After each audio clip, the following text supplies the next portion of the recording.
oxşayırsan, bu nədir ha? Qaynaqlarımın pulunu verə bilmədim. Döktülər, aldılar, saçımı yoldular, qaldım belə. Bəyən Bakı kasasını oxşayırsan, Allah başı baba bir dənə. Buranı anlasın, Niyazi əmin kasasını oxşayırsan, bəlkə dakika, zaman xaş verir o kasa içində. Gəl bir iki gün fırlanaq da. Gəl bir iki gün fırlan, sözə bax ey Allah. Anamınca... Gəlsək də, gedib kofralaq çək.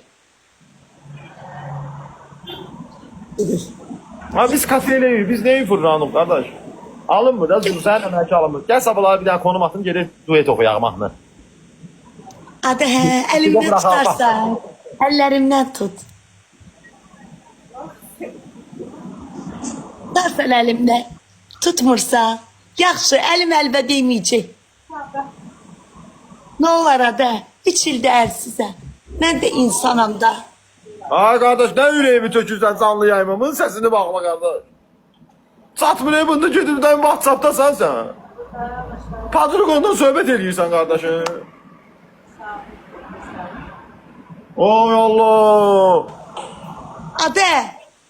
Adı, sənə gizli nömrə ilə yığıram, nəslimi söyürsən ha, o mənəmi? Ha, yalan deyirsən, Allah sən öldürsün, yalan deyir anamın, sən yalan deyir.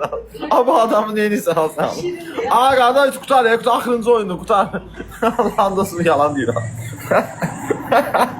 Yığıram, bezon ver, sənə deyirəm, aşkım versən adımı. Ne? Bilirəm kimdir mənə zəng eləyən, gizli nömrə ilə hələ. Hələ də səni sevirəm sözünü deyən, gizli nömrə ilə mənə. Canını partladır, qalx. Yığıram onu da, neyniyim, bezon ver. Götürmür də nömrəmi, neyniyim? Zahid sağ ol, qaqaş sağ ol, mənim qardaşım. Zahid hədiyyə at, baxım sən Zahid qardaşım, baxım görüm pulun var sən. Mənim qardaşım. Zahid qardaşımız, biz mənim Zahid qardaşım. gəl, qaqa, bu da jeton atan kimi bir qardaşım bir dənə Vüsal stili qırxı. Kainatda yoxdur etibarım. Ramiz dayı, sənə qutarmışıq biz Ramiz. Buranı anlasın. Ramiz tərtəmiz. Ramiz dayı bir tanesi Ramiz dayı. Türkiye'nin aktörü var ya en büyük.